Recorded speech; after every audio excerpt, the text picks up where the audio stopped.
Hello everyone, welcome to CG lectures. So നമ്മൾ ഇലക്ട്രോ കെമിസ്ട്രിയുടെ +2 ഇലക്ട്രോ കെമിസ്ട്രിയുടെ conductance of the electrolytic cell എന്ന സെക്ഷനാണ് മനസ്സിലാക്കുന്നത്. അപ്പം നിങ്ങൾ കണ്ടക്ടൻസ് എന്താണെന്ന് ആദ്യം അറിയണം. അപ്പോൾ കണ്ടക്ടൻസ് എന്ന് പറഞ്ഞു കഴിഞ്ഞാൽ അത് ease of flow of electron ആണെന്ന് പറയാം. Ease of flow of electrons ആണ് എന്ത് conductance. Ease of flow of electrons ആണെന്ത് കണ്ടക്ടൻസ്. അതായത് ഒരു ഇലക്ട്രോൺ ഫ്ലോ ചെയ്യാനുള്ള ആ ഒരു എബിലിറ്റി, ഓക്കെ, അതാണ് എന്തെന്ന് പറയുന്നത് ഡിഫിക്കൽറ്റി ഇല്ലാത്ത ആ ഒരു എബിലിറ്റിയാണ്. അത് വളരെ ഈസി ആയിട്ട് ഇലക്ട്രോണിന് ഫ്ലോ ചെയ്യാവുന്നതിനെയാണ് നമ്മൾ എന്തെന്ന് പറയുന്നത് അതിൻ്റെ കണ്ടക്ടൻസ് എന്ന് പറയുന്നത്. കണ്ടക്ടൻസിനെ നമ്മൾ റെപ്രസെൻ്റ് ചെയ്യുന്ന ലെറ്റർ ജി ആണ്. ക്യാപിറ്റൽ ജി ആണ് കണ്ടക്ടൻസിനെ നമ്മൾ റെപ്രസെൻ്റ് ചെയ്യുന്ന ലെറ്റർ എന്ന് പറയുന്നത്. ഒരു കണ്ടക്ടൻസ് മനസ്സിലാക്കുന്നതിന് മുമ്പ് നിങ്ങൾ മനസ്സിലാക്കേണ്ട പ്രധാനപ്പെട്ട ഒരു കാര്യമാണ് എന്താണ് റെസിസ്റ്റൻസ് എന്നുള്ളത്. എന്താണ് റെസിസ്റ്റൻസ്? ഈ ഒരു റെസിസ്റ്റൻസ് നിങ്ങൾ നിങ്ങളുടെ ചെറിയ ക്ലാസ്സിലൊക്കെ പഠിച്ചതാണ് അല്ലേ. റെസിസ്റ്റൻസിനെ ഡിനോട്ട് ചെയ്യുന്ന ലെറ്റർ ക്യാപിറ്റൽ ആർ ആണ്. റെസിസ്റ്റൻസ് എന്ന് പറഞ്ഞാൽ ഒരു ഇലക്ട്രോണിന്റെ ഫ്ലോയാണ് എന്ത് കറണ്ട് എന്ന് പറയുന്നത് അല്ലേ. അപ്പോൾ ഒരു ഇലക്ട്രോണിന്റെ ഫ്ലോയ്ക്ക് എതിരെയുള്ള ഒരു തടസ്സമാണ് ആര് റെസിസ്റ്റൻസ്. അത് റെസിസ്റ്റൻസ് എന്ന് പറഞ്ഞാൽ hindrance to the flow of current ആണ്. അപ്പം കണ്ടക്ടൻസ് എന്ന് പറഞ്ഞാൽ ease of flow of electron ആണ്, അല്ലെങ്കിൽ ease of flow of current എന്ന് പറയാം. റെസിസ്റ്റൻസ് എന്ന് പറഞ്ഞു കഴിഞ്ഞാൽ hindrance to the flow of current ആണ്. എന്താണ് hindrance to the flow of current, അല്ലെങ്കിൽ നമുക്ക് എന്ന് പറയാം ഫ്ലോ ഓഫ് ഇലക്ട്രോൺ ആണ് കറണ്ട് അല്ലേ. Hindrance to the flow of electron എന്ന് പറയാം. അപ്പം രണ്ട് ടൈം, ഒന്നാമത്തെ time conductance ease of flow of electrons denote ചെയ്യുന്ന ലെറ്റർ ജി. രണ്ടാമത്തെ time resistance hindrance to the flow of current denote ചെയ്യുന്ന ലെറ്റർ എന്താണ് ക്യാപിറ്റൽ ആർ ആണ്.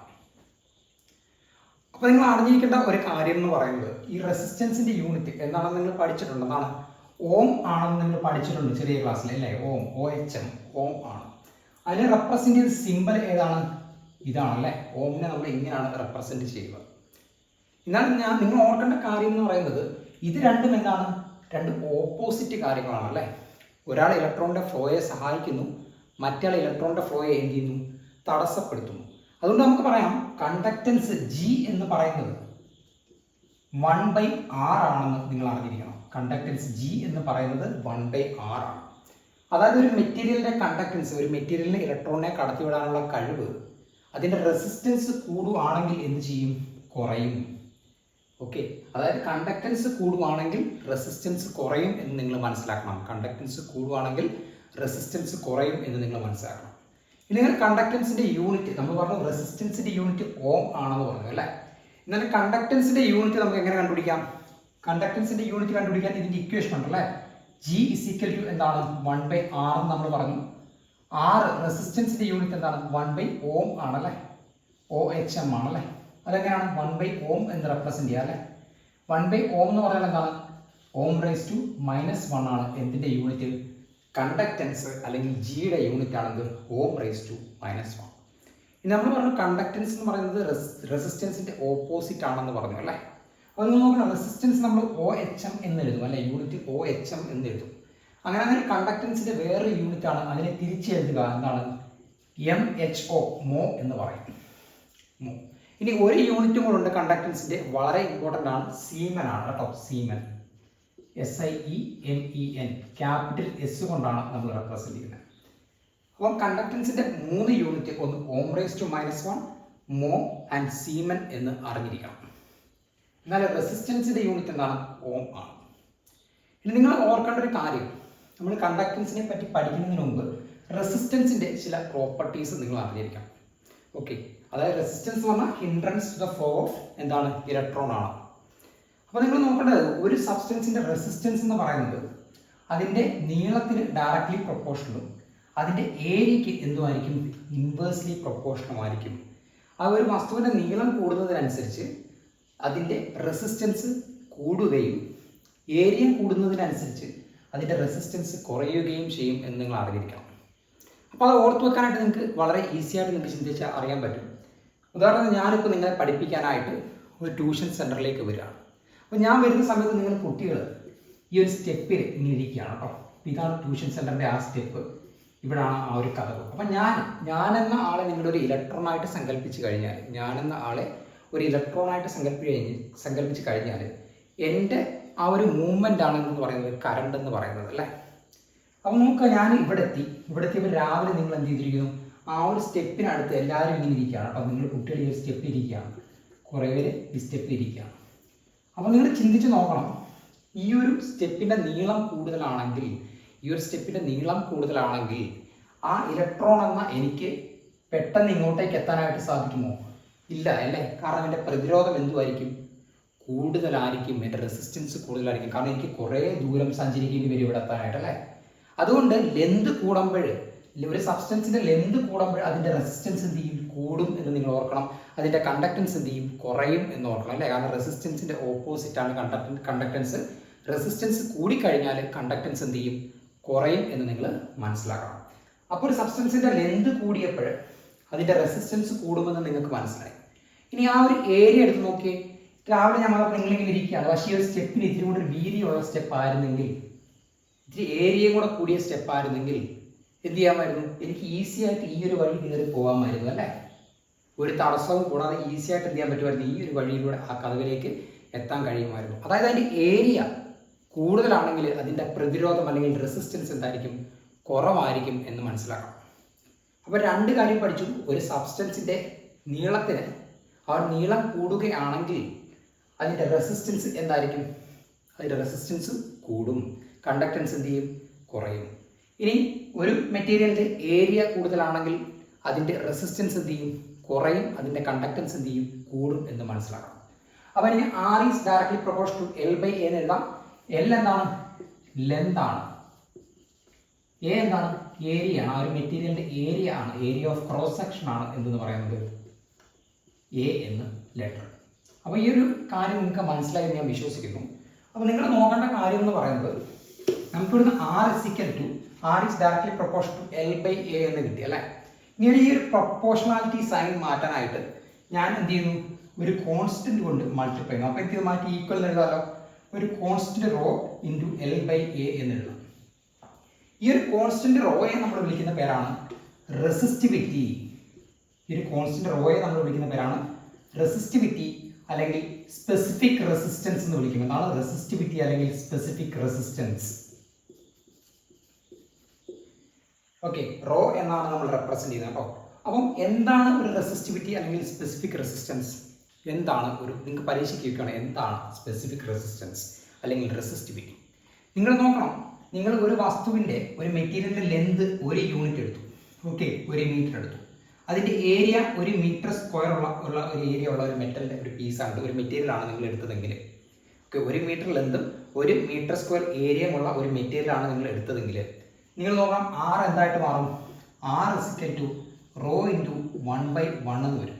അതായത് നമുക്ക് കിട്ടും R = റോ എന്ന് കിട്ടും അല്ലേ.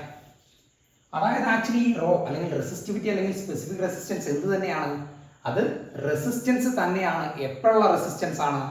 1 മീറ്റർ ലെന്തും 1 metre square area of cross സെക്ഷനുമുള്ള ഒരു കണ്ടക്ടറിന്റെ കണ്ടക്ടറുടെ റെസിസ്റ്റൻസ് ആണ് അതിന്റെ റെസിസ്റ്റിവിറ്റി അല്ലെങ്കിൽ സ്പെസിഫിക് റെസിസ്റ്റൻസ് എന്ന് പറയാം. കാരണം ഈ ഒരു വാക്കിൽ തന്നെ എന്താണ്? സ്പെസിഫിക് ആണ്.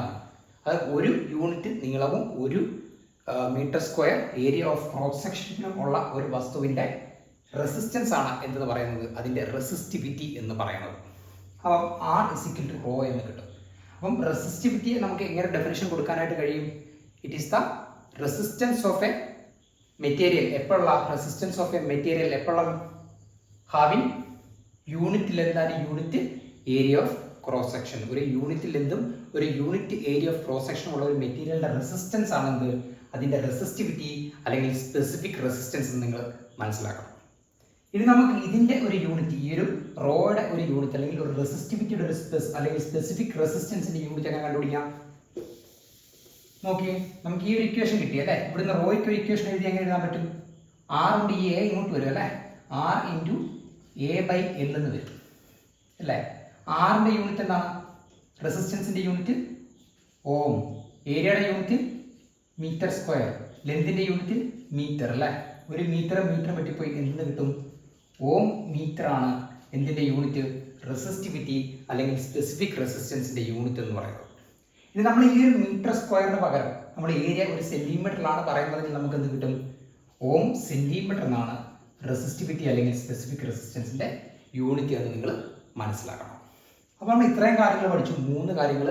ഒന്ന് കണ്ടക്ടൻസ്, ജി എന്ന ലെറ്റർ കൊണ്ട് ഡിനോട്ട് ചെയ്യും. കണ്ടക്ടൻസിന്റെ യൂണിറ്റ് ഓം റൈസ് ടു -1 മോ ആൻഡ് സീമൻ എന്ന് പഠിച്ചു.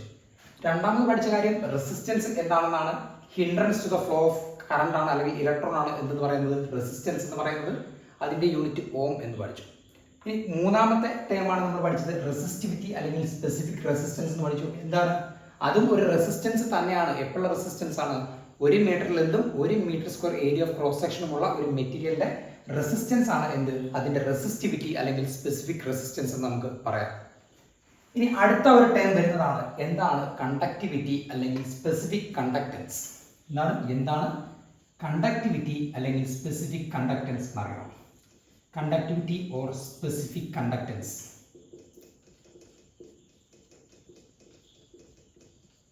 അപ്പോൾ നിങ്ങൾ നോക്കണം ഈ ഒരു ഇക്വേഷൻ കേട്ടോ, വളരെ ഇമ്പോർട്ടൻ്റ് ആണ്. R = ρ × L/A. നിങ്ങൾക്ക് പരീക്ഷയ്ക്ക് എക്സാംസിനൊക്കെ ചിലപ്പം ക്വസ്റ്റ്യൻസ് ചോദിക്കും, ന്യൂമറിക്കൽ പ്രോബ്ലംസ് ചോദിക്കുമ്പോൾ നിങ്ങൾക്ക് യൂസ് ചെയ്യാവുന്ന ഒരു ഇക്വേഷൻ ആണ് R = ρ × L/A എന്ന ഇക്വേഷൻ. ഇനി അടുത്തത് നിങ്ങൾ നോക്കുക, ഞാൻ ഇതിനെ എല്ലായിടത്തും ഇൻവേഴ്സ് എടുത്തു. ഓക്കെ, ആറിനെ ഞാൻ 1/r എന്ന് എടുത്തു. ഓക്കെ, ഇതിന്റെ റെസിപ്രോക്കൽ എടുത്തു. അപ്പോൾ ഈ ഒരു ഇക്വേഷൻ 1/r = 1/ρ × A/L എന്ന് വരും അല്ലേ. ഈ ഒരു ഇക്വേഷൻ നമ്മൾ തിരിച്ചെഴുതി കഴിഞ്ഞാൽ 1/r = 1/ρ × A/L എന്ന് വരും. അങ്ങനെയാണെങ്കിൽ നിങ്ങൾ പഠിച്ചു 1/r എന്താണ്? 1/r എന്ന് പറയുന്നത് കണ്ടക്ടൻസ് ആണ് അല്ലേ, ജി ആണ്. അപ്പോൾ ഈ 1/r വരെ ഞാൻ ജി എന്ന് കൊടുത്തു. ജി = 1/ρയ്ക്ക് ഞാൻ വേറെ ലെറ്റർ കൊടുത്തു, കാപ്പ. എന്താണ് കാപ്പ എന്ന വാക്ക് കൊടുത്തു കേട്ടോ. 1/ρയാണ് ഞാൻ കാപ്പ എന്ന് വിളിച്ചത്. ഇനി A/L ഉണ്ടല്ലേ. അപ്പൊ നമുക്ക് ഇക്വേഷൻ കിട്ടി ജി = കാപ്പ × A/L എന്ന് കിട്ടി. രണ്ടാമത്തെ വളരെ ഇമ്പോർട്ടൻ്റ് ആയിട്ടുള്ള ഇക്വേഷൻ. ഇതിൽ കാപ്പയാണ് കണ്ടക്ടിവിറ്റി അല്ലെങ്കിൽ സ്പെസിഫിക് റെസിസ്റ്റൻസ്. കാപ്പയാണ് എന്ന് പറയുന്നത് കണ്ടക്ടിവിറ്റി അല്ലെങ്കിൽ സ്പെസിഫിക് കണ്ടക്ടൻസ്. സ്പെസിഫിക് കണ്ടക്ടൻസ് ആണ് കേട്ടോ, റെസിസ്റ്റൻസ് അല്ല, സ്പെസിഫിക് കണ്ടക്ടൻസ്. ഓക്കെ, അപ്പൊ നിങ്ങൾ നോക്കേണ്ടത് ഈ ഒരു കണ്ടക്ടിവിറ്റി അല്ലെങ്കിൽ സ്പെസിഫിക് കണ്ടക്ടൻസ് നമുക്ക് എങ്ങനെ ഒരു ഡെഫിനേഷൻ കൊടുക്കാം? നോക്കിയേ, ഈ ഒരു യൂണിറ്റ് ഏരിയ യൂണിറ്റ് ലെന്ത് ഉള്ള ഒരു മെറ്റീരിയലിന്റെ എന്താണ്?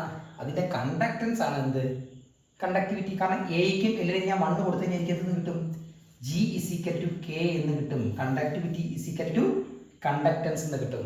അതായത് 1 metre square area of cross സെക്ഷനും 1 മീറ്റർ ലെന്തുമുള്ള ഒരു ഒബ്ജക്റ്റിന് ഒരു മെറ്റീരിയലിന്റെ എന്ത് കണ്ടക്ടൻസ് ആണ് അതിന്റെ കണ്ടക്ടിവിറ്റി അല്ലെങ്കിൽ സ്പെസിഫിക് കണ്ടക്ടൻസ് എന്ന് പറയുന്നത്. അതിനെ ഡിനോട്ട് ചെയ്യുന്ന ലെറ്റർ എന്നാണ് കാപ്പയാണ്. അപ്പൊ 2 ഇമ്പോർട്ടൻറ്റ് ഇക്വേഷൻസ്. ഒന്നാമത്തെ R = ρ × L/A എന്ന് നിങ്ങൾ അറിയണം. രണ്ടാമത്തത് ജി കണ്ടക്ടൻസ് = കാപ്പ × A/L എന്ന് അറിയണം. 2 ഇമ്പോർട്ടൻറ്റ് ഇക്വേഷൻ. അപ്പൊ 4 ടേം പഠിച്ചു. ഒന്ന് കണ്ടക്ടൻസ് ജി പഠിച്ചു, റെസിസ്റ്റൻസ് R പഠിച്ചു, resistivity or specific resistance rho പഠിച്ചു, കണ്ടക്ടിവിറ്റി ഓർ സ്പെസിഫിക് കണ്ടക്ടൻസ് എന്ത് കാപ്പ പഠിച്ചു. ഈ ഒരു 4 ഇക്വേഷൻസ് നിങ്ങൾ അറിഞ്ഞിരിക്കണം. ഇനി ഇതിന്റെ യൂണിറ്റ് നമുക്ക് എങ്ങനെ കണ്ടുപിടിക്കാം? യൂണിറ്റ് കണ്ടുപിടിക്കണമെങ്കിൽ ഫസ്റ്റ് അറിയാവുന്ന ഇക്വേഷൻ എഴുതുക. ജി = K × A/L ആണ്. ഇവിടുത്തെ കാപ്പയുടെ യൂണിറ്റ് കണ്ടുപിടിക്കണമെങ്കിൽ K = G × L/A എന്ന് വരും അല്ലേ. അതാണ് കാപ്പ ഇവിടെ എഴുതുമ്പോൾ. ഇനി നോക്കി ജിയുടെ യൂണിറ്റ് എന്താണ്? ജി എന്താണ്? കണ്ടക്ടൻസ്. അതിന്റെ യൂണിറ്റ് എന്താണ്? Siemens, capital S. ലെന്തിന്റെ യൂണിറ്റ് എന്താണ്? മീറ്റർ. ഏരിയ എന്താണ്? Metre square. ഒന്നും പോയില്ലേ. അപ്പം എന്ത് വരും? സീമൻ മീറ്റർ ഇൻവേഴ്സ് ആണ് എന്തിന്റെ യൂണിറ്റ്?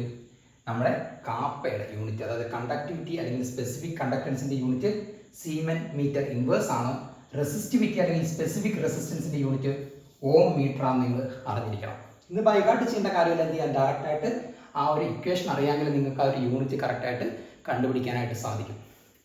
ഇനി അടുത്തത് നിങ്ങൾ മനസ്സിലാക്കേണ്ട ഒരു കാര്യമുണ്ട്. നമ്മളിവിടെ എഴുതി ജി = K × A/L എന്ന് എഴുതി അല്ലെ. ജി = K × A/L എന്ന് എഴുതി.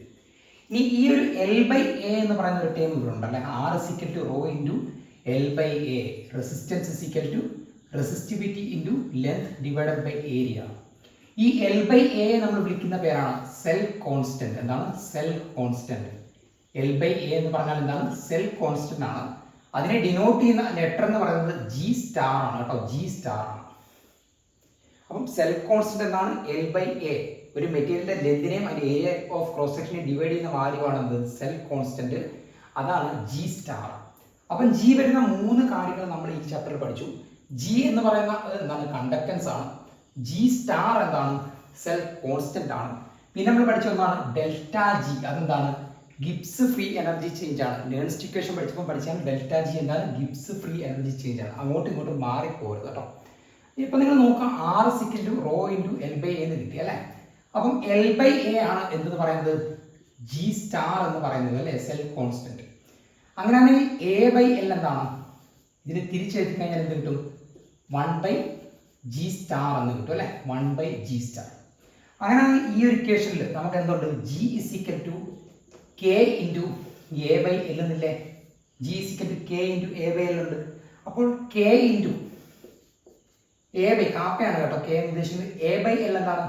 1/G സ്റ്റാർ ആണ് അല്ലെ? A/L ന് പകരം എനിക്ക് കൊടുക്കാം 1/G സ്റ്റാർ എന്ന് കൊടുക്കാം. അതായത് G = കാപ്പ × 1/G സ്റ്റാർ. അങ്ങനെയാണെങ്കിൽ കാപ്പ എന്ന് കിട്ടും G സ്റ്റാർ എന്ന് കിട്ടും. വളരെ ഇമ്പോർട്ടൻ്റ് ആണ് കേട്ടോ. കാപ്പ എന്ന് പറയുന്നത് എന്താണ്? കണ്ടക്ടിവിറ്റി അല്ലെങ്കിൽ സ്പെസിഫിക് കണ്ടക്ടൻസ് എന്ന് പറയുന്നത് G സ്റ്റാർ ആണ്. G എന്താണ്? കണ്ടക്ടൻസ്. G സ്റ്റാർ എന്താണ്? Self constant. ഇനി ഇതിൽ നിന്ന് നമുക്ക് ഒരു ഇക്വേഷൻ എഴുതാൻ പറ്റും. K = G സ്റ്റാർ /R എന്ന് നമുക്ക് എഴുതാനായിട്ട് പറ്റും. കാരണം R എങ്ങനെ കിട്ടും? 1/R. കാരണം G എന്ന് പറയുന്നത് എന്താണ്? 1/R ആണ്. അത് നമ്മളിവിടെ കൊടുക്കുന്നത് കിട്ടും കാപ്പ എന്ന് പറയുന്നത് G സ്റ്റാർ /R എന്ന് കിട്ടും. അപ്പൊ നമ്മൾ അറിഞ്ഞിരിക്കേണ്ട 4 ഇക്വേഷൻ, 1, 2, മൂന്നാമത്തത് 3, നാലാമത്തത് ഇത്. ഈ ഒരു 4 ഇക്വേഷൻസ് നിങ്ങൾ ഓർത്തിരിക്കേണ്ട കാര്യങ്ങൾ. നിങ്ങൾക്ക് ഇതിൽ നിന്ന് കണ്ടുപിടിക്കാൻ പറ്റും വളരെ ഈസി ആയിട്ട്. പക്ഷേ എന്ത് ചെയ്യുക? നിങ്ങളത് മനസ്സിലാക്കി ഇരിക്കുക കേട്ടോ. കണ്ടക്ടിവിറ്റി കാപ്പ എന്ന് പറയുന്നത് G സ്റ്റാർ ആണ്. അല്ലെങ്കിൽ കാപ്പ കണ്ടുപിടിക്കണം എന്ത് ചെയ്യണം? അതിന്റെ self constant G star / resistance എടുക്കണം എന്ന് അറിഞ്ഞിരിക്കണം. ഇനി വേറെ 2 ഇക്വേഷൻ ആണ്. R = ρ × L/A. റോ എന്താണ്? റെസിസ്റ്റിവിറ്റി അല്ലെങ്കിൽ സ്പെസിഫിക് റെസിസ്റ്റൻസ്. ഇവിടെ നോക്കി G = കാപ്പ × A/L. കാപ്പ എന്താണ്? കണ്ടക്ടിവിറ്റി അല്ലെങ്കിൽ സ്പെസിഫിക് കണ്ടക്ടൻസ് എന്ന് നിങ്ങൾ അറിഞ്ഞിരിക്കണം. ഇനി അടുത്ത നമ്മൾ നോക്കാൻ പോകുന്നത് 2 തരത്തിലുള്ള കണ്ടക്ടൻസ് ആണ്. കണ്ടക്ടൻസിനെ നമ്മൾ മെയിൻ ആയിട്ട് 2ആയിട്ട് ക്ലാസിഫൈ ചെയ്യുന്നുണ്ട്. ആ ഒരു ക്ലാസിഫിക്കേഷൻ ആണ് നമ്മൾ അടുത്ത് പഠിക്കുന്നത്. കണ്ടക്ടൻസിനെ പ്രധാനമായിട്ട് നമുക്ക് 2ആയിട്ട് ക്ലാസിഫൈ ചെയ്യാം. അതിൽ ഒന്നാമത്തെ ക്ലാസിഫിക്കേഷൻ കേട്ടോ, കണ്ടക്ടൻസിനെ നമുക്ക് പ്രധാനമായിട്ടും 2ആയിട്ട് ക്ലാസിഫൈ ചെയ്യാം. അതിൽ ഒന്നാമത്തതാണ് മെറ്റാലിക് കണ്ടക്ടൻസ്. മെറ്റാലിക് കണ്ടക്ടൻസ് അവർക്ക് നമ്മൾ ഇലക്ട്രോണിക് കണ്ടക്ടൻസ് എന്നും വിളിക്കും കേട്ടോ. അവരെ നമ്മൾ ഇലക്ട്രോണിക് കണ്ടക്ടൻസ് എന്നും വിളിക്കും. മെറ്റാലിക് കണ്ടക്ടൻസ് അല്ലെങ്കിൽ ഇലക്ട്രോണിക് കണ്ടക്ടൻസ്. ഇനി രണ്ടാമത്തെ ക്ലാസിഫിക്കേഷൻ, ഇദ്ദേഹം ഒന്നാമത്തെയാണ് കേട്ടോ, മെറ്റാലിക് അല്ലെങ്കിൽ ഇലക്ട്രോണിക് കണ്ടക്ടൻസ്. രണ്ടാമത്തത് ഇലക്ട്രോളിറ്റിക് കണ്ടക്ടൻസ്. ഇലക്ട്രോളിറ്റിക് കണ്ടക്ടൻസ് അല്ലെങ്കിൽ നമ്മൾ അവരെ അയോണിക് കണ്ടക്ടൻസ് എന്ന് വിളിക്കും. Ionic conductance. അപ്പൊ കണ്ടക്ടൻസിനെ നമുക്ക് പ്രധാനമായിട്ടും 2ആയിട്ട് തരംതിരിക്കാം. ഒന്നാമത്തത് മെറ്റാലിക് കണ്ടക്ടൻസ് അല്ലെങ്കിൽ ഇലക്ട്രോണിക് കണ്ടക്ടൻസ്. രണ്ടാമത്തത് ഇലക്ട്രോളിറ്റിക് കണ്ടക്ടൻസ് അല്ലെങ്കിൽ അയണിക് കണ്ടക്ടൻസ് എന്ന് ഓർത്തിരിക്കണം. ഇനി നിങ്ങൾ നോക്കുക, മെറ്റാലിക് കണ്ടക്ടൻസ് അല്ലെ, ഇലക്ട്രോളിറ്റിക് കണ്ടക്ടൻസ് അല്ലെങ്കിൽ അയണിക് കണ്ടക്ടൻസ്. ഈ ഒരു പേരിൽ തന്നെ ഉണ്ട്, ഇവിടെ എന്തുണ്ട്? ഇലക്ട്രോൺ ഉണ്ടല്ലേ, ഇലക്ട്രോൺ ഉണ്ട്. ഈ ഒരു പേരിൽ നിങ്ങൾക്ക് കാണാം അയോണും. അപ്പം ഇത് എന്തിന്റെ ഫ്ലോ മൂലം ഉണ്ടാകുന്ന കണ്ടക്ടൻസ് ആയിരിക്കും? Metallic conductance. ഇലക്ട്രോണുകളുടെ ഫ്ലോ മൂലം ഉണ്ടാകുന്ന കണ്ടക്ടൻസ് ആണ് എന്തെന്ന് പറയുന്നത്? Metallic conductance. അപ്പം metallic conductance is due to the flow of electrons. Due to the flow of എന്താണ്? ഇലക്ട്രോൺസ് ആണ്. അപ്പൊ ഇതെന്തായിരിക്കും? ഇലക്ട്രോളിറ്റിക് കണ്ടക്ടൻസ് അല്ലെങ്കിൽ ionic conductance. It is due to the flow of ions എന്ന് പറയാം. Due to the flow of ions. Due to the flow of ions. അതാണ് എന്തെന്ന് പറയുന്നത്? ഇലക്ട്രോളിറ്റിക് കണ്ടക്ടൻസ് അല്ലെങ്കിൽ അയണിക് കണ്ടക്ടൻസ് എന്ന് പറയുന്നത്. ഇനി നമ്മുടെ പാഠപുസ്തകത്തിൽ ഈ ഒരു മെറ്റാലിക് കണ്ടക്ടൻസിനെയും ഇലക്ട്രോളിറ്റിക് കണ്ടക്ടൻസിനെയും അഫക്റ്റ് ചെയ്യുന്ന കുറച്ച് ഫാക്ടേഴ്സിനെ പറ്റി കൊടുത്തിട്ടുണ്ട്. അപ്പോൾ നിങ്ങൾക്ക് പരീക്ഷയ്ക്ക് ചോദിക്കാം കേട്ടോ, what are the factors that affecting the metallic conductance, അല്ലെങ്കിൽ ഏതൊക്കെ ഫാക്ടറാണ് ഒരു അയണിക് കണ്ടക്ടൻസ് അല്ലെങ്കിൽ ഇലക്ട്രോളിറ്റിക് കണ്ടക്ടൻസിനെ അഫക്റ്റ് ചെയ്യുന്ന ഘടകങ്ങൾ എന്ന്. അപ്പോൾ നിങ്ങൾ അറിയേണ്ടത്, ഒരു മെറ്റാലിക് കണ്ടക്ടൻസിന്റെ കേസിൽ ഒന്നാമത്തെ ഫാക്ടർ എന്താണ്? നിങ്ങൾ പറയണം മെറ്റാലിക് കണ്ടക്ടൻസ്. ആ ഒരു പേരിൽ ഉണ്ട് എന്താണ്, മെറ്റലാണ് അല്ലേ, മെറ്റലാണ്. മെറ്റീരിയൽ എന്താണ്, മെറ്റലാണ്. അപ്പം ഒന്നാമത്തെ ഫാക്ടർ എന്ന് പറയുന്നത് ആ മെറ്റലിന്റെ നേച്ചറിനെയും സ്ട്രക്ചറിനെയും ഡിപ്പെൻഡ് ചെയ്യും. Nature and structure of the metal. Nature and structure of the metal ആണ് ഇത് ഒന്നാമത്തെ ഫാക്ടർ അല്ലേ. ആ ഒരു മെറ്റലിന്റെ നേച്ചറിനെയും അതിന്റെ സ്ട്രക്ചറിനെയും ആ ഒരു കണ്ടക്ടൻസ് ഡിപ്പെൻഡ് ചെയ്യും. രണ്ടാമത്തെ പ്രത്യേകത എന്ന് പറയുന്നത് ആ ഒരു മെറ്റൽ എന്താണ് കാണുന്നത്, ഇലക്ട്രോൺസുകളാണ് അല്ലേ, ഇലക്ട്രോൺസുകളാണ്. അപ്പോൾ മെറ്റലിന്റെ വാലൻസ് ഷെല്ലിൽ എത്ര ഇലക്ട്രോൺസ് ഉണ്ട് എന്നുള്ളത് അടുത്ത ഒരു ഫാക്ടറാണ്. കൂടുതൽ ഇലക്ട്രോൺസ് ഉണ്ടെങ്കിൽ എന്ത് ചെയ്യാൻ പറ്റും, പെട്ടെന്ന് കണ്ടക്ഷൻ നടത്താനായിട്ട് സാധിക്കും അല്ലേ, പെട്ടെന്ന് കണ്ടക്ടൻസ് നടത്താനായിട്ട് സാധിക്കും. അപ്പോൾ രണ്ടാമത്തെ ഫാക്ടറാണ് എന്തെന്ന് പറയുന്നത് നമ്പർ ഓഫ് വാലൻസ് ഇലക്ട്രോൺസ് അല്ലേ ഇൻ ദ മെറ്റൽ അല്ലേ. ആ ഒരു മെറ്റലുള്ള വാലൻസ് ഇലക്ട്രോണിന്റെ എണ്ണം. കൂടുതൽ ഇലക്ട്രോൺ ഉണ്ടെങ്കിൽ പെട്ടെന്ന് കണ്ടക്ടൻസ് നടക്കും അല്ലേ, കുറച്ചാണെങ്കിൽ പതുക്കെ ആ കണ്ടക്ടൻസ് നടക്കത്തുള്ളൂ. ഇനി മൂന്നാമത്തതും വളരെ ഇമ്പോർട്ടൻറ്റുമായിട്ടുള്ള ഒരു ഫാക്ടറാണ് ടെമ്പറേച്ചർ. എന്താണ് ടെമ്പറേച്ചർ? നിങ്ങൾ അറിയേണ്ട ഒരു കാര്യം എന്ന് പറയുന്നത് വളരെ ഇമ്പോർട്ടൻ്റ് ആണ് കേട്ടോ. ഒരു മെറ്റാലിക് കണ്ടക്ടൻസിന്റെ കേസിൽ അല്ലെങ്കിൽ ഒരു ഇലക്ട്രോണിക് കണ്ടക്ടൻസിന്റെ കേസിൽ ടെമ്പറേച്ചർ കൂട്ടുവാണെങ്കിൽ അതിന്റെ കണ്ടക്ടൻസ് കുറയും എന്ന് മനസ്സിലാക്കണം. ടെമ്പറേച്ചർ കൂട്ടുവാണെങ്കിൽ അതിന്റെ കണ്ടക്ടൻസ് എന്ത് ചെയ്യും, ഒരു മെറ്റാലിക് കണ്ടക്ടൻസ് അല്ലെങ്കിൽ ഇലക്ട്രോണിക് കണ്ടക്ടൻസിന്റെ കേസിൽ എന്ത് ചെയ്യും, കുറയും എന്ന് മനസ്സിലാക്കണം. അതിന് കാരണം എന്താണ്, നിങ്ങൾ പഠിച്ചിട്ടുണ്ട് മെറ്റലിന്റെ സ്ട്രക്ചറൊക്കെ നിങ്ങൾ പഠിച്ചിട്ടുണ്ട്. അതിൻ്റെ അകത്ത് എന്തുകൊണ്ട് പോസിറ്റീവ് കെർണൽസുകൾ ഉണ്ടെന്ന് നിങ്ങൾ പഠിച്ചിട്ടുണ്ട് കേട്ടോ, പോസിറ്റീവ് കെർണൽസ്. അപ്പോൾ അതിൻ്റെ സ്ട്രക്ചറിൽ നിങ്ങൾക്ക് പോസിറ്റീവ് കെർണലുകൾ നിങ്ങൾക്ക് കാണാനായിട്ട് സാധിക്കും. ഓക്കെ, ഇങ്ങനെ കുറേ പോസിറ്റീവ് കെർണൽ. കണ്ടക്ടൻസ് എന്ന് പറഞ്ഞാൽ എന്താണ്, ഒരു മെറ്റാലിക് കണ്ടക്ടൻസ് എന്ന് പറഞ്ഞാൽ എന്താണ്, ഇലക്ട്രോണുകളുടെ ഫ്ലോ ആണ് എന്ത്, മെറ്റാലിക് കണ്ടക്ടൻസ് അല്ലേ. അപ്പോൾ നിങ്ങൾ നോക്കുക, ഇലക്ട്രോൺ ഇതിലൂടെ ഫ്ലോ ചെയ്യണം അല്ലേ, അപ്പോഴാണ് അതിൻ്റെ കണ്ടക്ടൻസ്. നല്ലപോലെ ഫ്ലോ ചെയ്താൽ കണ്ടക്ടൻസ് കൂടുതലായിരിക്കും, നല്ലപോലെ ഫ്ലോ ചെയ്യാൻ പറ്റില്ലെങ്കിൽ എന്തായിരിക്കും, ആ ഒരു കണ്ടക്ടൻസ് കുറവായിരിക്കും. അപ്പോൾ നമ്മൾ ടെമ്പറേച്ചർ കൂട്ടുന്ന സമയത്ത് ഈ ഒരു മെറ്റലിൻ്റെ ഉള്ളിലെ ആ ഒരു പോസിറ്റീവ് കെർണൽസ് എന്ത് ചെയ്യും, വൈബ്രേറ്റ് ചെയ്യാനായിട്ട് തുടങ്ങും. അങ്ങനെ ഇവർ വൈബ്രേറ്റ് ചെയ്യുമ്പോൾ എന്ത് ചെയ്യും, നേരത്തെ ഇവിടെ ഇരുന്ന ആൾ എന്ത് ചെയ്യും, ഇത്തിരി ഇങ്ങോട്ട് മാറി ആ ഒരു പോസിറ്റീവ് ചാർജ് ഇങ്ങോട്ട് വരും. അങ്ങനെ എല്ലാ ആൾക്കാരും അങ്ങോട്ടും ഇങ്ങോട്ടും മാറും അല്ലേ. അങ്ങനെ അങ്ങോട്ടും ഇങ്ങോട്ടും മാറുമ്പോൾ ഈ ഇലക്ട്രോൺ എന്ത് ചെയ്യാൻ പറ്റത്തില്ല, ഒറ്റയടിക്ക് ഡയറക്റ്റായിട്ട് ഇങ്ങോട്ട് എത്താനായിട്ട് സാധിക്കില്ല. അവർ ആ ഒരു മൂവ്മെന്റിന് എന്ത് ചെയ്യും, ഒരു തടസ്സം ഉണ്ടാകും. കാരണം അവരെന്ത് ചെയ്യാൻ അതിൻ്റെ അകത്തിൽ അങ്ങോട്ടും ഇങ്ങോട്ടും വൈബ്രേറ്റ് ചെയ്യാണ്. അപ്പോൾ ഈസി ആയിട്ട് ആ ഒരു ഇലക്ട്രോൺ എന്ത് ചെയ്യാൻ പറ്റത്തില്ല, ഈ ഒരു മെറ്റലിലൂടെ കടന്നു പോകാനായിട്ട് സാധിക്കില്ല. അപ്പോൾ ടെമ്പറേച്ചർ കൂട്ടുമ്പോൾ എന്ത് ചെയ്തു, ആ ഇലക്ട്രോണിന്റെ മൂവ്മെന്റ് തടസ്സപ്പെട്ടു. അതുകൊണ്ട് എന്ത് ചെയ്തു, അവരുടെ കണ്ടക്ടൻസ് കുറഞ്ഞു എന്ന് നമ്മൾ മനസ്സിലാക്കണം. അപ്പോൾ ഈ ഒരു 3 പോയിന്റ് ആണ് ഫാക്ടേഴ്സ് അഫക്റ്റിംഗ് മെറ്റാലിക് കണ്ടക്ടൻസ് അല്ലെങ്കിൽ ഇലക്ട്രോണിക് കണ്ടക്ടൻസ്. ഒന്നാമത്തെ factor nature and structure of the metal. രണ്ടാമത്തെ factor number of valence electrons in the metal. മൂന്നാമത്തെ ഫാക്ടർ ടെമ്പറേച്ചർ. ടെമ്പറേച്ചർ കൂടുമ്പോൾ മെറ്റാലിക് കണ്ടക്ടൻസ് കുറയുമെന്ന് നിങ്ങൾ മനസ്സിലാക്കണം. ഇനി നമ്മൾ അടുത്ത നോക്കുന്നത് ഇലക്ട്രോലൈറ്റിക് കണ്ടക്ടൻസ് അല്ലെങ്കിൽ അയണിക് കണ്ടക്ടൻസിനെ അഫക്റ്റ് ചെയ്യുന്ന ഫാക്ടറാണ്. അപ്പോൾ ഇവിടെ എന്തിന്റെ ഫ്ലോ മൂലമാണ് ആ ഒരു കണ്ടക്ടൻസ് നടക്കുന്നത്, ഫ്ലോ ഓഫ് അയോൺസ് ആണ്. കാരണം ഈ ഒരു പേരിൽ ഉണ്ട് എന്താണ്, അയണിക് കണ്ടക്ടൻസ് അല്ലെ. ഈ ഒരു പേരിൽ തന്നെ ഉണ്ട് അയണിക് കണ്ടക്ടൻസ്. അപ്പോൾ ഇതിനെ അഫക്റ്റ് ചെയ്യുന്ന ഒന്നാമത്തെ ഫാക്ടറാണ് നേച്ചർ ഓഫ് ഇലക്ട്രോലൈറ്റ്.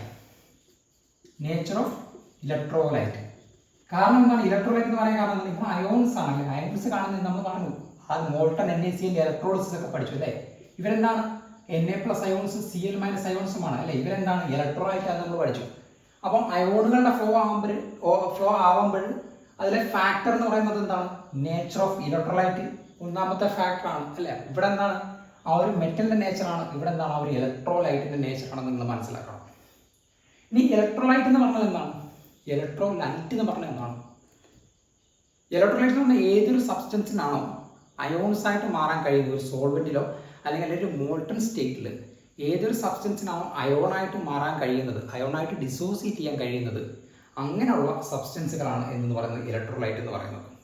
ഒരു ഇംഗ്ലീഷ് നമ്മൾ ഡെഫിനിഷൻ കൊടുത്ത് എങ്ങനെ പറയാം, any substance that can be dissociated into ions when it is in solvent or its molten state. ഒരു സോൾവെന്റിലോ അല്ലെങ്കിൽ അതിൻ്റെ മോൾട്ടൺ സ്റ്റേറ്റിലോ ഏതൊരു സബ്സ്റ്റൻസിനാണോ ഡിസോസിയേറ്റ് ചെയ്ത് അയോൺസ് ആയിട്ട് മാറാൻ കഴിവുള്ളവർ, ആ ഒരു സബ്സ്റ്റൻസ് ആണെന്ത്, ഇലക്ട്രോലൈറ്റ്. ഇനി നേച്ചർ ഓഫ് ഇലക്ട്രോലൈറ്റ്, അതെന്താണ് നേച്ചർ ഓഫ് ഇലക്ട്രോലൈറ്റ് എന്ന് ഉദ്ദേശിക്കുന്നത്. നേച്ചർ ഓഫ് മെറ്റൽ നമുക്ക് മനസ്സിലാവും, പല മെറ്റലിന് പല പ്രോപ്പർട്ടിയാണ്. പക്ഷേ ഇലക്ട്രോലൈറ്റിന്റെ നേച്ചർ എന്താണ് ഉദ്ദേശിക്കുന്നത്. ഇലക്ട്രോലൈറ്റ് പ്രധാനമായിട്ടും 2 തരത്തിൽ നമുക്ക് ക്ലാസിഫൈ ചെയ്യാം ഇലക്ട്രോലൈറ്റിനെ. അതിൽ ഒന്നാണ് സ്ട്രോങ് ഇലക്ട്രോലൈറ്റ്. എന്താണ് സ്ട്രോങ് ഇലക്ട്രോലൈറ്റ്.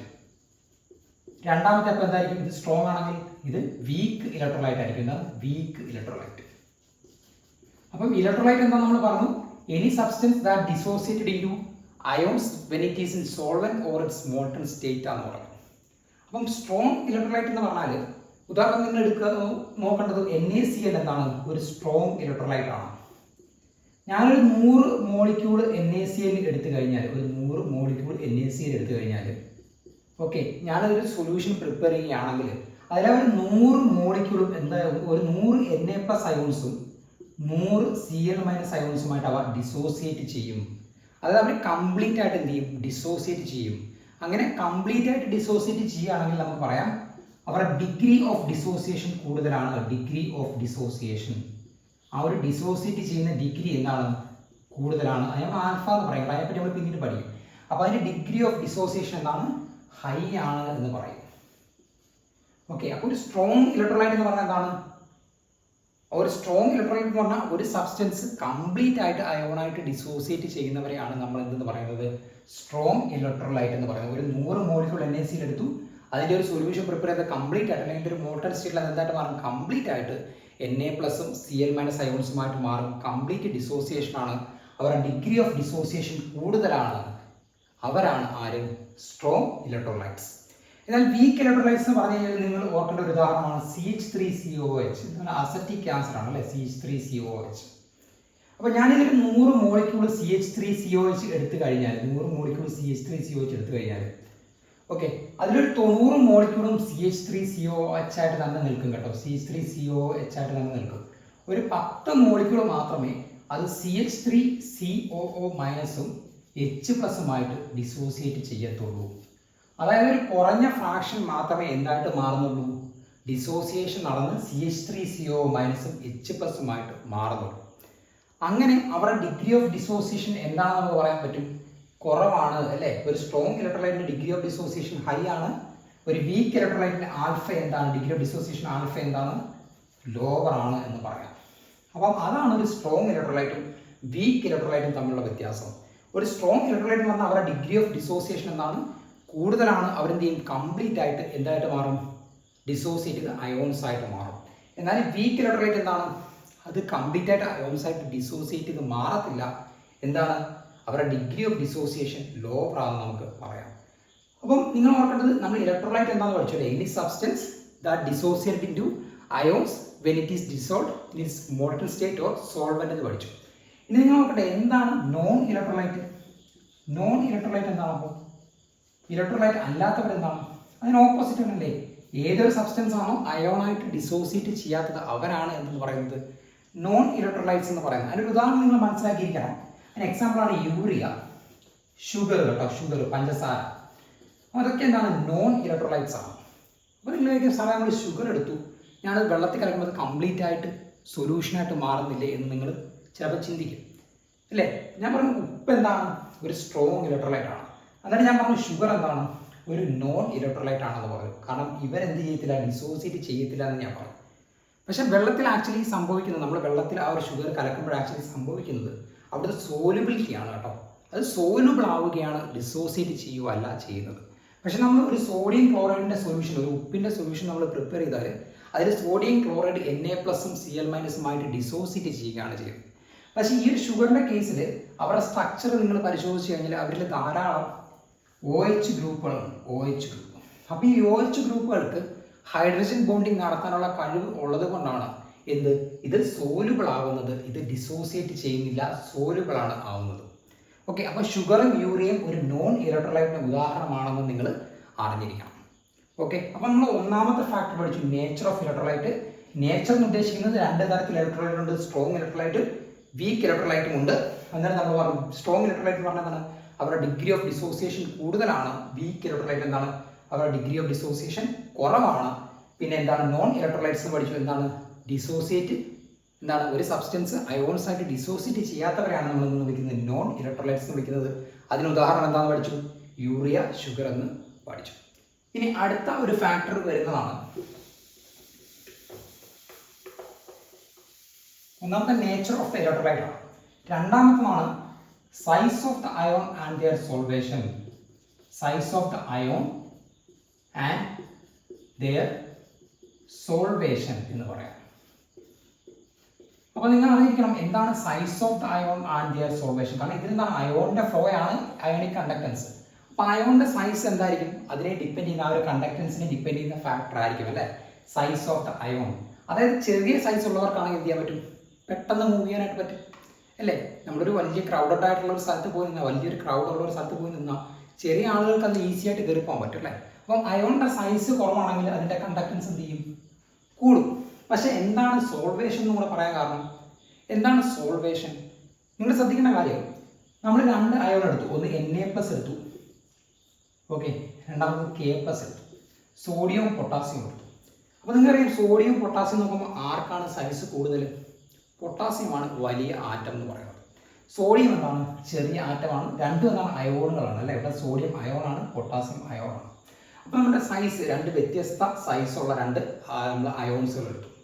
ഓക്കെ, ഇനി നിങ്ങൾ ശ്രദ്ധിക്കേണ്ട കാര്യം എന്ന് പറയുന്നത് ഈ ഒരു ചെറിയ അയോൺ, ഓക്കെ, ഈ ചെറിയ അയോണിൽ നമ്മളൊരു സൊല്യൂഷൻ പ്രിപ്പയർ ചെയ്യുമ്പോൾ, നമ്മൾ ഉദാഹരണത്തിന് അതിലേക്ക് വെള്ളം ഒഴിക്കുമ്പോൾ ഈ ഒരു അയോണിൻ്റെ ചുറ്റും ആ വെള്ളം എന്ത് ചെയ്യും?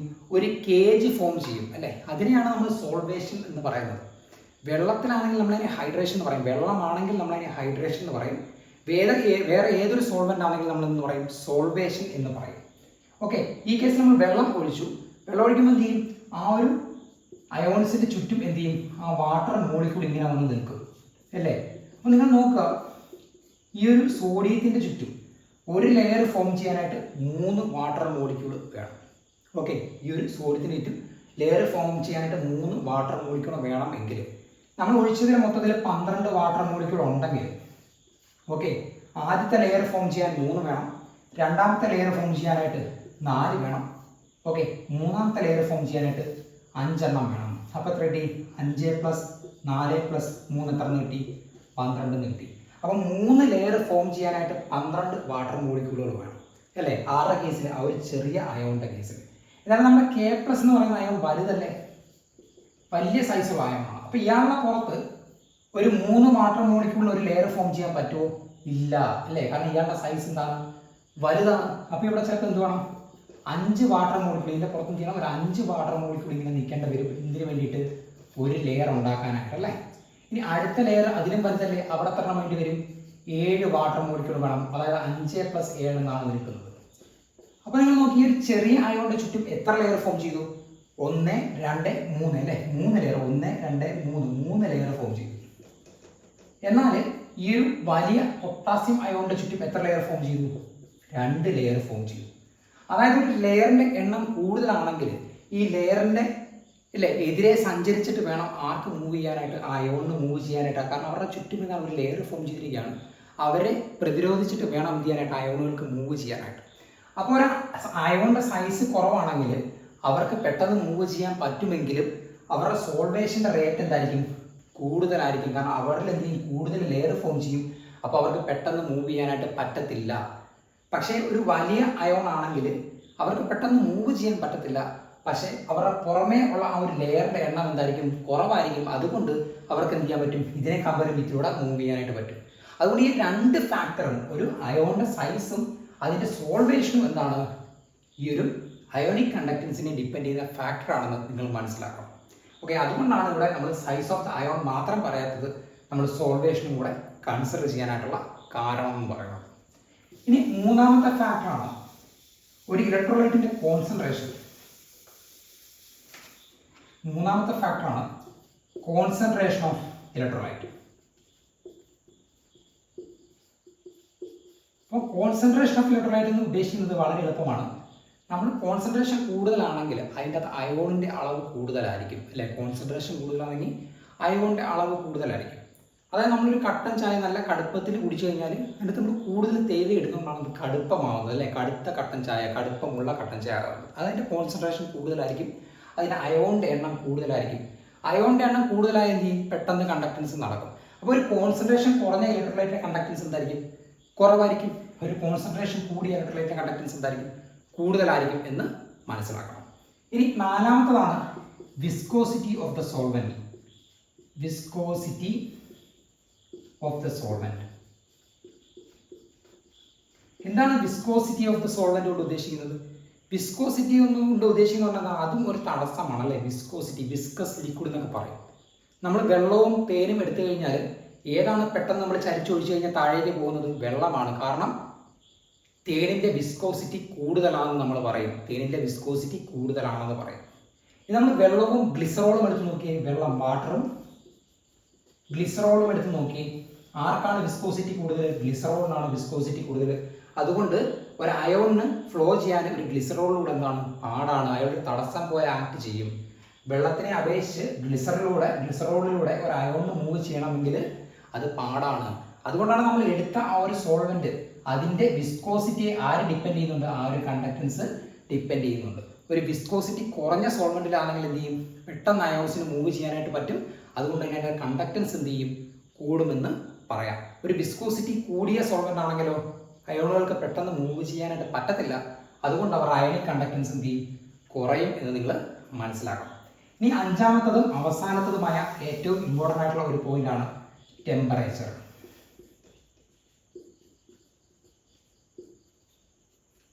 നമ്മൾ പറഞ്ഞു ഒരു മെറ്റാലിക് കണ്ടക്ടൻസ് അല്ലെങ്കിൽ ഇലക്ട്രോണിക് കണ്ടക്ടൻസിന്റെ കേസിൽ ടെമ്പറേച്ചർ കൂട്ടിക്കഴിഞ്ഞാൽ എന്ത് കൂടുമെന്ന് പറഞ്ഞു? എന്ത് കുറയുമെന്ന് പറഞ്ഞു? അതിന്റെ കണ്ടക്ടൻസ് കുറയുമെന്ന് പറഞ്ഞു. കാരണം എന്താണ്? ആ ഒരു കെർണലിലുള്ള പോസിറ്റീവ് ചാർജുകൾ വൈബ്രേറ്റ് ചെയ്യുമ്പോൾ ആ ഇലക്ട്രോണിന് മൂവ് ചെയ്യാനായിട്ട് കഴിയില്ല. അതുകൊണ്ട് അതിന്റെ ഇലക്ട്രോണിക് കണ്ടക്ടൻസ് കുറയും എന്ന് നമ്മൾ പഠിച്ചു. ഇനി ഇവിടെ നോക്കിയേ, ടെമ്പറേച്ചർ കൂട്ടി എന്ത് സംഭവിക്കും? അയോണുകളുടെ കേസിൽ എന്ത് സംഭവിക്കും? അത് നമ്മൾ Na+Cl- ആയിട്ട് ഇരിക്കുന്ന ഒരു അയോണാണെന്ന് വെക്കുക. ഓക്കെ, നമ്മൾ ടെമ്പറേച്ചർ കൂട്ടിക്കഴിയുമ്പോൾ എന്ത് ചെയ്യും? അവർ ഇത്രയും കൂടെ ഒന്ന് ഫ്രീ ആവും, അല്ലെങ്കിൽ ഒന്നൊന്ന് ലൂസ് ആവും. അപ്പം Na+Cl- തമ്മിൽ അട്രാക്ഷൻ എന്ത് ചെയ്യും? ഒന്ന് കുറയും. ഓക്കെ, അപ്പം നമ്മൾ ടെമ്പറേച്ചർ കൂട്ടുമ്പോൾ അട്രാക്ഷൻ കുറയുമ്പോൾ എന്ത് ചെയ്യും? അവർക്ക് ഒന്നുകൂടെ പെട്ടെന്ന് ഫ്ലോ ചെയ്യാനായിട്ട് സാധിക്കും. ഇവരെ പോലെ അല്ല, ആ അയോണുകൾക്ക് എന്ത് ചെയ്യാനായിട്ട് പറ്റും? ടെമ്പറേച്ചർ കൂട്ടിക്കഴിഞ്ഞാൽ പെട്ടെന്ന് ഫ്ലോ ചെയ്യാനായിട്ട് സാധിക്കും. അതുകൊണ്ട് ടെമ്പറേച്ചർ കൂട്ടിക്കഴിയുമ്പോൾ അയോണുകൾ പെട്ടെന്ന് ഫ്ലോ ചെയ്താൽ എന്ത് സംഭവിക്കും? കണ്ടക്ടൻസ് കൂടും. അപ്പം ടെമ്പറേച്ചർ നമ്മൾ അയണിക് കണ്ടക്ടൻസിന്റെ കേസിൽ ടെമ്പറേച്ചർ കൂട്ടിക്കഴിഞ്ഞാൽ അയണിക് കണ്ടക്ടൻസ് എന്ത് ചെയ്യും? അയണിക് കണ്ടക്ടൻസും കൂടും. അതായത് ടെമ്പറേച്ചർ കൂടുമ്പം ഒരു ഇലക്ട്രോളിറ്റിക് കണ്ടക്ടൻസ് അല്ലെങ്കിൽ അയണിക് കണ്ടക്ടൻസിന്റെ കേസിൽ അതിന്റെ കണ്ടക്ടൻസ് കൂടും. മെറ്റാലിക് കണ്ടക്ടൻസ് അല്ലെങ്കിൽ ഇലക്ട്രോണിക് കണ്ടക്ടൻസിന്റെ കേസിൽ അതിന്റെ കണ്ടക്ടൻസ് കുറയുമെന്ന് നിങ്ങൾ മനസ്സിലാക്കണം. അപ്പം വളരെ ഇമ്പോർട്ടൻ്റ് ആയിട്ടുള്ള കുറച്ച് കാര്യങ്ങളാണ് നമ്മൾ ഇന്നത്തെ ക്ലാസ്സിൽ ഡിസ്കസ് ചെയ്തത്. അപ്പോൾ നമ്മൾ ആദ്യം പഠിച്ചത് എന്താണ്? കണ്ടക്ടൻസ് എന്ന് പഠിച്ചു അല്ലെ. അതിന് ഡിനോട്ട് ചെയ്യുന്ന ലെറ്റർ G ആണെന്ന് പഠിച്ചു. അതിന് യൂണിറ്റുകൾ നമ്മൾ പഠിച്ചു. എന്തൊക്കെയാണ്? Ohm⁻⁻⁻⁻⁻, mho mho and siemens എന്ന് പഠിച്ചു. അതിനുശേഷം നമ്മൾ റെസിസ്റ്റൻസ് എന്താണെന്ന് പഠിച്ചു. Hindrance to the flow of electric current ആണ് എന്ത്? റെസിസ്റ്റൻസ് എന്ന് പഠിച്ചു. അതിൻ്റെ യൂണിറ്റ് എന്തെന്ന് പഠിച്ചു? ഓം എന്ന് പഠിച്ചു. പിന്നെ മൂന്നാമത് നമ്മൾ പഠിച്ചതാണ് എന്താണ് റെസിസ്റ്റിവിറ്റി അല്ലെങ്കിൽ സ്പെസിഫിക് റെസിസ്റ്റൻസ്. എന്താണ് നമ്മൾ പഠിച്ചത്? സ്പെസിഫിക് റെസിസ്റ്റൻസ് അല്ലെങ്കിൽ റെസിസ്റ്റിവിറ്റി എന്ന് പറഞ്ഞാൽ എന്ത് തന്നെയാണ്? ഒരു റെസിസ്റ്റൻസ് തന്നെയാണ് എപ്പോഴുള്ള ഒരു മെറ്റീരിയലിന് യൂണിറ്റ് ലെന്തും യൂണിറ്റ് ഏരിയ ഓഫ് ക്രോസ് സെക്ഷനുമുള്ള ഒരു മെറ്റീരിയലിന്റെ റെസിസ്റ്റൻസ് ആണ് എന്ത്? അതിന്റെ റെസിസ്റ്റിവിറ്റി അല്ലെങ്കിൽ സ്പെസിഫിക് റെസിസ്റ്റൻസ് എന്ന് പഠിച്ചു. നാലാമത് പഠിച്ച എന്താണ് കണ്ടക്ടിവിറ്റി അല്ലെങ്കിൽ സ്പെസിഫിക് കണ്ടക്ടൻസ് കാപ്പ എന്ന് പഠിച്ചു. എന്തായിരുന്നു കാപ്പ എന്ന് പറയുന്നത്? കണ്ടക്ടൻസ് തന്നെയാണ് എപ്പോഴുള്ളത്? ഒരു യൂണിറ്റ് ലെന്തും ഒരു യൂണിറ്റ് ഏരിയ ഓഫ് ക്രോസ് സെക്ഷനുമുള്ള ഒരു മെറ്റീരിയലിന്റെ കണ്ടക്ടൻസ് ആണ് എന്ത്? അതിന്റെ കണ്ടക്ടിവിറ്റി. ഓക്കെ, അങ്ങനെ ഒരു 4 ടേം പഠിച്ചു. നമ്മുടെ ഒരു 4 ഇക്വേഷൻസ് അവിടെ പഠിച്ചു അല്ലേ. പിന്നെ നമ്മൾ സെൽഫ് കോൺസ്റ്റന്റിനെ G* എന്ന് വിളിക്കും. L/A നമ്മൾ G* എന്ന് വിളിക്കും എന്ന് പറഞ്ഞു. അങ്ങനെ നമ്മൾ 2 ഇക്വേഷൻ പഠിച്ചു. കാപ്പ G എന്ന് പഠിച്ചു. പിന്നെ നമ്മൾ പഠിച്ചു കാപ്പ G*/R എന്ന് 2 ഇക്വേഷൻ നമ്മൾ പഠിച്ചു. അതിനുശേഷം നമ്മൾ പറഞ്ഞത് കണ്ടക്ടൻസിനെ നമുക്ക് 2 ആയിട്ട് ക്ലാസിഫൈ ചെയ്യാം. ഒന്ന് മെറ്റാലിക് കണ്ടക്ടൻസ് അല്ലെങ്കിൽ ഇലക്ട്രോണിക് കണ്ടക്ടൻസ്, 2 ഇലക്ട്രോലൈറ്റിക് കണ്ടക്ടൻസ് അല്ലെങ്കിൽ അയണിക് കണ്ടക്ടൻസ്. അന്ന് നമ്മൾ പറഞ്ഞു മെറ്റാലിക് കണ്ടക്ടൻസ് എന്ന് പറഞ്ഞാൽ ഇലക്ട്രോണുകളുടെ ഫ്ലോ മൂലമാണ്, അയണിക് കണ്ടക്ടൻസ് എന്ന് പറഞ്ഞാൽ അയോണുകളുടെ ഫ്ലോ മൂലമാണ്. അതിനുശേഷം നമ്മൾ എന്ത് ചെയ്തു? അവരെ അഫക്ട് ചെയ്യുന്ന പല ഫാക്ടേഴ്സ് ഈ ക്ലാസ്സിൽ മനസ്സിലാക്കി. അപ്പോൾ ഇത്രയും കാര്യങ്ങളാണ് നമ്മൾ ഇന്നത്തെ ക്ലാസ്സിൽ നമ്മൾ ഡിസ്കസ് ചെയ്യുന്നത്.